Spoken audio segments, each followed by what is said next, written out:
안녕하세요 여러분, 반갑습니다. JMTV 김채연입니다. 오늘의 차량으로 준비된 차량은요, 벤츠 S클래스 S450 롱바디 포매틱 차량입니다. 지금부터 같이 함께 보실 텐데요, 몇 가지 포인트 중에서 단연코 중고차 하면 가장 중요한 포인트가 뭐죠? 바로 가격에 조금 더 집중을 해주시면 좋을 것 같습니다. 그럼 오늘의 차량 지금부터 함께 보시죠. 자, 본격적으로 같이 함께 보실 해당 차량은요, 벤츠 S450 롱바디 포매틱 차량입니다. 이름에서도 알 수 있다시피 롱바디의 포매틱 4륜 차량이라는 점 때문에 많은 분들이 관심을 끄실 것 같은데요. 또 한 가지 관심을 끄실 부분이 2018년식이라는 겁니다. 보통은 저희가 이렇게 튜닝이 되어 있는 차량들을 많이 판매를 했었는데, 해당 차량은 2018년식 모델로 딱 페이스리프트가 된 모델로 가지고 나왔다는 점 때문에 많은 분들이 이목을 끄실 것 같고요. 그리고 두 번째, 아마 색상일 것 같습니다. 벤츠 S클래스 하면 떠오르는 색상이 딱 두 가지죠. 실버, 블랙. 하지만 실버도 블랙도 아닌 다크 그레이 컬러로 준비 한번 해봤으니까요. 같이 함께 보시면 좋을 것 같은데요. 해당 차량 같은 경우는 주행거리가 약간 있는 편이긴 합니다. 10만 킬로가 조금 넘어가는 주행거리를 가지고 있지만 과연 그만큼의 컨디션을 가지고 있는지 혹은 더 나은 컨디션을 가지고 있는지는 지금부터 함께 살펴보도록 하겠습니다. 해당 차량 같은 경우에는 이 교환이력도 조금 있기 때문에 그 부분도 좀 콕콕 집어서 말씀드리면서 이 색이나 단차 부분도 같이 함께 안내를 드리도록 하겠습니다. 해당 차량의 가격은요, 많은 분들이 궁금하실 것 같은데 아까도 제가 가격적인 부분이 가장 중요하다고 말씀드렸잖아요. 얼마 정도 예상을 하시나요? 1억대가 훨씬 넘어간 차량이다 보니까 못해도 한 1억 가까이 되지 않을까라는 생각하실 것 같은데요. 해당 차량의 가격은요, 놀라지 마세요.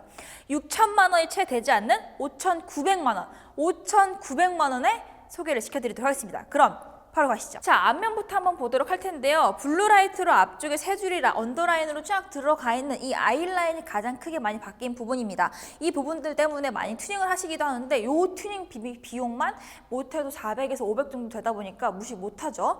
자, 하단 부분부터 라이트 부분 그리고 보닛 부분 같이 함께 보도록 할게요. 12만 킬로를 주행한 차량입니다. 2018년식의 12만 킬로면 결코 적은 주행거리가 아닌데요. 앞쪽 글라스 같은 경우는 돌팀 흔적이 살짝 보이는 편이긴 하지만 정작 후드, 보닛 부분을 보게 되면 돌팀 흔적이 전혀 보이지 않는 굉장히 깨끗한 컨디션을 보여주고 있습니다. 측면을 놓고 같이 함께 보도록 할 텐데, 우선 휠 부분이에요. 휠 부분 같은 경우는 가장자리 쪽에만 살짝 스크래치가 있고요. 그 다음 안쪽이라던가 이 이너 쪽으로는 스크래치가 보이진 않습니다. 타이어 트레드가 중요한데요. 타이어 트레드 한 60% 정도 남아 있습니다. 20인치 장착이 되어 있고요. 피렐리 P0 타이어가 장착이 되어 있습니다. 생산 연도는 2019년 26주 차로 제가 보기에는 그래도 어느 정도 일정 시간이 조금 지났기 때문에 4년 정도 시간이 도래를 했기 때문에 점검 먼저 받아보시는 걸 추천드리도록 하겠습니다. 앞쪽부터 쭉 놓고 보시더라도 아마 이색이라던가 그런 부분들은 전혀 보이지 않을 거예요. 앞쪽을 먼저 한번 보도록 할 텐데요. 해당 차량 같은 경우 사각지대 경보 장치까지 모두 다 들어가 있는 모델입니다.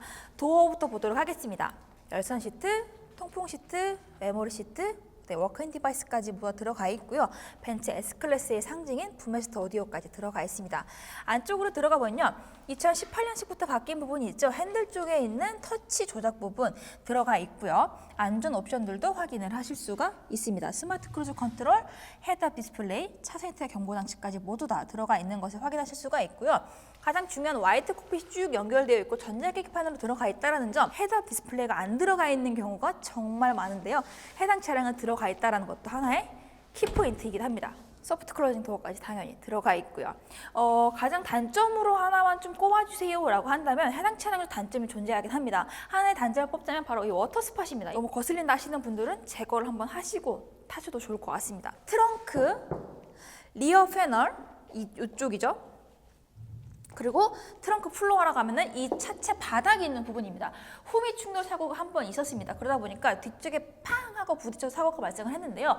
여기서 중요 키포인트 같은 경우에는 보통은 이 사고가 났을 때 이 휀더까지 같이 밀리는 경우들도 많이 발생을 하는데, Φ엔더가 밀리면서 뭐 도어 쪽이나 이런 데까지 크게 타격이 입는 경우들이 있습니다. 하지만 해당 차량 같은 경우는 트렁크, 리어 패널, 그리고 트렁크 플로어에만 교환이 이렇게 있다는 것만 봐주시면 좋을 것 같습니다. 아마 그때 하면서 아마도 라이트도 같이 교체하지 않았을까라는 생각이 듭니다.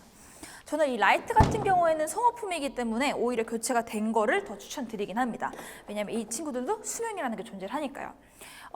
해당 차량 같은 경우는 안쪽을 보시게 되면은 수납력이 생각보다 괜찮네라고 느끼실 거예요. 높이가 생각보다 굉장히 높기 때문이에요. 하지만 좌우 폭이나 대각선 폭은 좁기 때문에 골프백은 들어가지 않는다라는 점이 조금 단점으로 꼽힐 것 같습니다.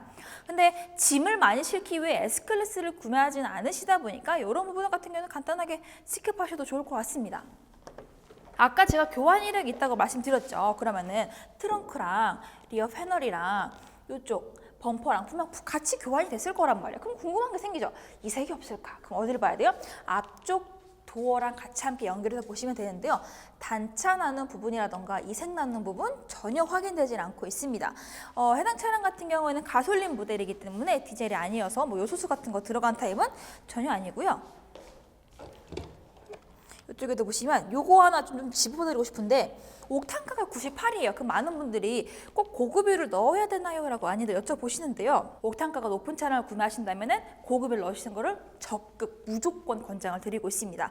안쪽을 드디어 한번 보도록 하겠습니다. S클래스를 타는 이유 중에 하나가 바로 이 뒷좌석 때문이지 않나라는 생각이 들 것 같습니다. 해당 차량 같은 경우에는 도어 쪽부터 먼저 함께 같이 보도록 할 텐데요. 도어 쪽부터 보시면은 옵션이 다 도어에 나와 있는데요. 열선, 통풍, 메모리 시트, 후석에 있는 선바이저까지 모두 다 조절하실 수가 있고요. 천장에 있는 듀얼 선루프까지도 조절을 모두 다 할 수 있게끔 들어가 있습니다. 우선 제가 일단 탑승을 해봤고요. 앞쪽 지금 B필러 기준으로 숄더가 넘어와 있는데도 불구하고 굉장히 넓은 레그룸 공간을 보여주고 있습니다. 쇼파디 같은 경우에는 거짓말이 아니라 이 모니터가 여기 있어요. 굉장히 가까운 편인데 롱바지다 보니까 확실히 조금 여유로운 공간을 가지고 있다는 게 특징이고요. 3존 독립 에어컨과 더불어서 암레스트를 내렸을 때는 굉장히 심플합니다. 왜냐하면 모든 버튼들이 도어 트림 쪽에 많이 붙어있기 때문이고요. 뭐 안쪽에 뭐 옵션이랄 건 없고 그냥 수납 공간, USB, 차저, 그리고 뒤쪽에도 간단한 수납 공간 정도로만 들어가 있습니다. 가장 좋았던 부분 중에 하나는 저는 뒷좌석에 사용감이 거의 없다는 거예요. 12만 킬로라는 주행거리가 결코 적은 주행거리가 아닌데 조금 전에 앞좌석도 보고도 생각보다 괜찮네라는 생각이 드셨겠지만 가장 많이 앉는 상석이죠. 상석 같은 경우는 사용감이 거의 없기 때문에 한 번 타서 장거리 운전을 많이 했겠구나라는 추측을 하실 수가 있을 겁니다. 자, 그럼 앞쪽으로 한번 넘어가 보도록 하겠습니다. 아마 화면에는 안 잡혔을 것 같은데 앞쪽에 이 세레모니 라이트로 라이트가 켜지는 것을 확인하실 수가 있고요. 앞쪽에 제가 일단 가장 중요한 부분이 이 친구가 되게 재밌는 게 핸들이 위에는 얇고요. 아래로 갈수록 조금 뚱뚱해집니다. 그래서 아래 그립이 가장 좀 뚱뚱하다 보니까 아래 그립 좋아하시는 분들 같은 경우는 운전하시기가 정말 편안하게 느껴지실 것 같습니다. 화면과 같이 어라운드 뷰 들어가 있는 것도 확인도 가능하고요. 이 핸들을 조향을 했을 때 최대 각이 어느 정도까지 나오는데 예상 각도까지도 확인을 하실 수가 있습니다. 지금은 장애물이 없기 때문에 표시가 되지 않지만 물체가 가까워졌을 때에는 네모난 박스 표시로 또 별도로 표시가 되는 것을 확인하실 수가 있습니다. 이렇게 보시면은 전방 카메라를 별도로 확인을 하실 수가 있습니다. 전방 카메라만 보시거나 혹은 측면이랑 같이 함께 보시는 거나 모두 다 이렇게 확인을 하실 수가 있습니다. 자, 여기서 안전 옵션 장치를 안 볼 수가 없겠죠. 다이나믹 셀렉에서 이 차량의 인디비주얼 이 어떤 포지션을 맞출 건지에 대해서도 조절하실 수가 있습니다. 조작 피드백, 엔진, 차량 데이터까지도 확인이 가능한데 이것보다 사실상 가장 전 중요한 게 바로 보조 장치라고 생각이 듭니다. 안전 장치로 넘어가 보도록 하겠습니다. ESP, 교통 표지판 어시스트, 카메라 주차 어시스트, 그다음에 브레이크 어시스트, 긴급 제동을 말하는니다. 그리고 주의 어시스트, 사각지대 경고 장치까지 모두 다 들어가 있습니다. 어시스트라는 말이 들어가 있기 때문에 도움을 준다라고 그냥 생각하시면 되고요. 저는 가장 편한 게 교통 표지판. 왜냐하면 간혹 가다가 이 내비게이션이 그때그때 업데이트가 안 되어 있는 같은 경우는 요즘에 60km가 50km로 많이 바뀌었잖아요. 그때 교통 표지판을 한 번 더 읽어서 안내를 해주기 때문에 과속에 대해서 주의를 기울이실 수가 있을 겁니다. 앞쪽 화면뿐만 아니라 아래쪽으로 쭉 내려오시면 저 요거 보고 느낀 게 진짜 차주분 성격이 조금 꼼꼼하셨구나라는 걸 조금 느꼈습니다. 이렇게 지퍼백에 안에 별도로 보관을 해주셨는데요. 차키도 보여드리면 컨디션이 굉장히 깨끗합니다. 18년식이기 때문에 변경된 차키로 들어가 있고요. 케이스 안에 사용을 하셨기 때문에 별다른 스크래치나 큰 흠집들은 데미지들은 거의 보이지 않습니다. 고급스러운 가죽 케이스에 하나, 그리고 한 개에서 2개 모두 다 들어가 있습니다. 이 친구도 컨디션 역시 굉장히 깨끗합니다. 계속 씌워놓고 사용을 하셨기 때문에 굉장히 깨끗한 컨디션을 2개 자랑을 하고 있고요. 키만 하더라도 가격대 꽤 많이 나가기 때문에 2개가 들어가 있는지 좀 따져보시는 게 좋겠죠. 하단 쪽에 보시게 되시면요. 가장 먼저 보이시는 게 주차 파킹 카메라 부분, 그 다음에 서스펜션, 다이나믹 모드 조절하실 수가 있는 거, 그리고 시트 조절, 내비게이션 조절 모두 들어가 있고요. 가장 중요한 거는 이 부분입니다. 이 부분은 전 좀 많이 어필을 해드리고 싶은데, 앞쪽에서 아까 제가 어떻게 들어갔어요? 미디어에 들어가서, 설정에 들어가서, 자동차에 들어가서 들어갔잖아요. 그렇게 일일이 들어갈 필요 없이 이 자동차 그림만 한번 딸깍 누르시면 바로 이 보조 장치로 넘어오기 때문에 안전 옵션들을 편하게 조작을 하실 수가 있습니다. 위쪽을 한번 바라보도록 할 텐데요. 파노라마 선루프가 아닌 듀얼 선루프로 들어가 있습니다. 하지만 가장 좋은 거는 개방감에 있어서 3대7 비율로 앞에가 7, 뒤에가 3으로 실질적으로 뒤쪽보다는 앞쪽의 시야가 더 중요하기 때문에 2열 공간에서 바라봤을 때의 개방감은 굉장히 크게 느껴보실 수가 있을 겁니다. 이 부분 때문에 실내가 더욱더 밝게 느껴지실 거예요. 그 다음에 요거 벤치 디자인 바뀐 것 중에 마음에 들었던 것 중에 하나가 이거 프레임리스로 들어가 있는 미러. 이게 진짜 너무 예쁘더라고요. 저는 프레임이 이렇게 두껍게 들어가 있기 때문에 프레임리스 들어가 있는 미러와 함께 우측에 보시면은 블랙박스 벤츠 정품으로 지금 모두 다 삽입이 들어가 있고요. 호퍼옵틱으로 썬팅이 들어가 있고 전면 유리도 모두 다 순정으로 들어가 있습니다. 예전에는 그런 말이 있었죠. 잘 사냐라는 친구의 질문에 그랜저라고 답했습니다 라는 말이 있었다면, 이제는 조금 더 한 단계 더 업그레이드 되지 않나 싶습니다. 근데 중요한 게 있죠. 잘 사냐라는 친구의 대답에 그랜저로 대답을 했습니다라는 이유가 그랜저가 고가의 라인이기 때문이에요. 그랜저 시작가가 얼마죠? 5천만 원 중반대부터 6천만 원대까지 형성이 되어 있습니다. G80 같은 경우는 조금 더 높게 6천에서 7천만 원 정도 형성이 되어 있는데요. 해당 차량 얼마요? 6천만 원. 그랜저 살값에 살 수 있는 차량이 바로 이 S클래스입니다. 다시 한번 생각해 보세요.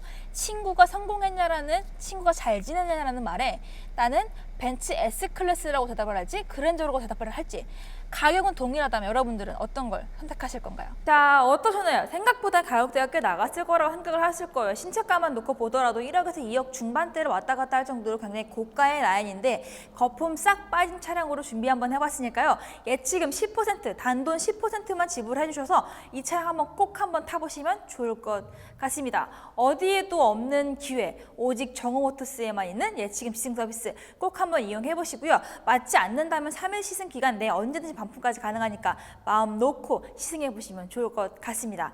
해당 차량뿐만 아니라 다양한 S클래스들이 보고 싶다면 jmtv.kr 혹은 정호모터스 홈페이지에서 확인하시면 좋을 것 같습니다. 그럼 지금까지 김채연이었고요. 다음에 또 다른 차량으로 인사드리도록 하겠습니다. 안녕히 계세요.